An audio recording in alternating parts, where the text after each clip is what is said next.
The Fat Controller scolded both engines severely. "There must be no more tricks," he said. "I shall be watching you both. I have to decide which of you is to stay." He strode away. The twins looked glum. Neither wanted to stay without the other. They said so. "Then what's to do?" wondered Douglas. "Och," said Donald, "each mun be as good as the other. Then he'll have to keep us both." Their plan was good, but they'd reckoned without a spiteful brake van. The van had taken a dislike to Douglas. Things always went wrong when he had to take it out. Then his trains were late, and he was blamed. Douglas began to worry. "You're a muckle nuisance," said Donald one day. "It's to leave ye behind I'd be wanting." "You can't," said the van. "I'm essential." "Och, aye!" Donald burst out. "You're nothing but a screeching and a noise when all's said and done. Spite Dougie, would ye? Take that!" "Ow, ow, ow!" cried the van. "Who'd you weest?" said Donald severely. "There's more coming if you misbehave." The van behaved better after that.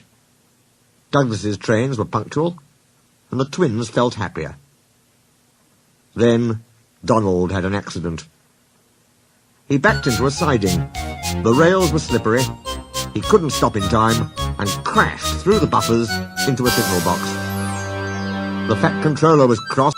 "I am disappointed, Donald," he said. "I did not expect such clumsiness from you. I have decided to send Douglas back and keep you." "I'm sorry, sir." But Donald didn't say what he was sorry for. We know, don't we? "I should think so too," went on the Fat Controller indignantly. "You have upset my arrangements.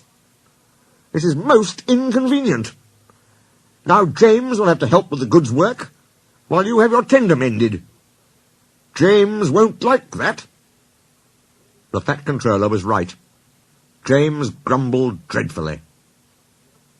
"Anyone would think," said Douglas, "that Donald had his accident on purpose. I heard tell," he went on, "about an engine and some tar wagons." Gordon and Henry chuckled. "Shut up," said James. "It's not funny." Well, said Douglas innocently. "Surely, James, it wasn't ye. You didn't say." James didn't say. He was sulky next morning and wouldn't steam properly. When at last he did start, he bumped the trucks hard. "He's cross," sniggered the spiteful brake van. "We'll try to make him crosser still." "Hold back," whispered the van to the trucks. "Hold back," giggled the trucks to each other. James did his best, but he was exhausted. Luckily, Douglas was there. "Help me up the hill, please," panted James. "These trucks are playing tricks." "We'll show 'em," said Douglas grimly. Come on, puffed James crossly. Get moving, you, puffed Douglas from behind. Slowly but surely, the snorting engines forced the unwilling trucks up the hill. But James was losing steam. I can't do it, he panted. Leave it to me, shouted Douglas. He pushed and he puffed so furiously that sparks leapt from his funnel. Ugh, groaned the van. I wish I'd never thought of this. It was squeezed between Douglas and the trucks. Go on, it screamed, but they took no notice. The guard was anxious. Go steady, he yelled to Douglas. The van's braking. It was too late. The guard jumped as the van collapsed. He landed safely on the side of the line. I might have known it would be Douglas. I'm sorry, sir. Maybe I was clumsy, but I wouldn't have been beaten by yon tricksy van. I see, said the Fat Controller. Edward brought workmen to clear the mess. Douglas was grand, sir, he said. James had no steam left, but Douglas worked hard enough for 3. I heard him from my yard. 2 would have been enough, said the Fat Controller dryly. I want to be fair, Douglas, he went on. I admire your determination, but I don't know. I really don't know. He turned and walked thoughtfully away. He'll send us a wire for sure, Donald. I'm thinking you're right there, Dougie. The luck's aye been against us. An engine dinna ken what to do for the best. Snow came early that year. It was heavier than usual. It stayed, too, and choked the lines. Most engines hate snow. Donald and Douglas were used to it. They knew what to do. Their drivers spoke to the inspector, and they were soon coupled back to back with a van between their tenders. Then, each with a snowplough on their fronts, they set to work. They puffed busily backwards and forwards, patrolling the line. Generally, the snow slipped away easily, but sometimes they found deeper drifts. Then they would charge them again and again, snorting, slipping, puffing, panting, till they had forced their way through. Presently they came to a drift which was larger than most. They charged it, and were backing for another try. There was a feeble whistle. People waved and shouted. "Lord sakes, Donald! It's Henry! Dinna fash yourself, Henry! Bide a wee! We'll have you out!" The Fat Controller was returning soon. The twins were glum. "He'll send us back for sure," they said.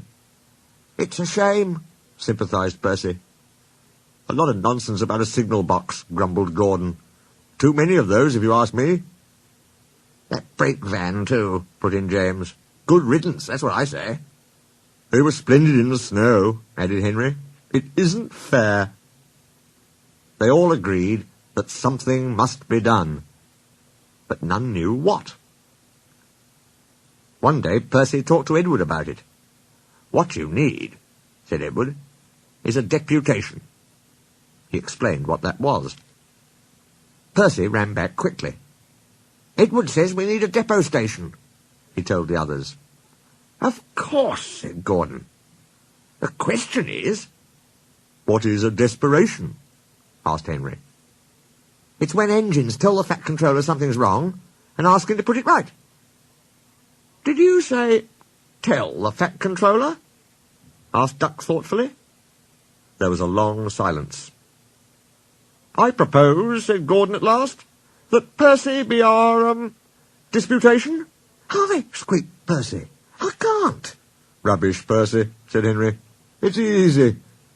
"That's settled, then," said Gordon. Poor Percy wished it wasn't. "Hello, Percy. It's nice to be back." Percy jumped. Some trucks went flying. Yes, sir. Yes, sir, please, sir." "You look nervous, Percy. What's the matter?" "Please, sir, they've made me a desperation, sir. To speak to you, sir. I don't like it, sir." The Fat Controller pondered. "Do you mean a deputation, Percy?" he asked. "Yes, sir, please, sir. It's Donald and Douglas, sir. They say, sir, that if you send them away, sir, they'll be turned into scrap, sir. That'll be dreadful, sir. Please, sir, don't send them away, sir. They're nice engines, sir." "Thank you, Percy. That will do." He walked away. "I had a deputation yesterday," said the Fat Controller. "I understand your feelings, but I do not approve of interference." He paused impressively. "Donald and Douglas, I hear that your work in the snow was good, but your names will be painted on you. We'll have no more mistakes." "Frankly, sir, does this mean that the both of us—" The Fat Controller smiled. "It means—" But the rest of his speech was drowned in a delighted chorus of cheers and whistles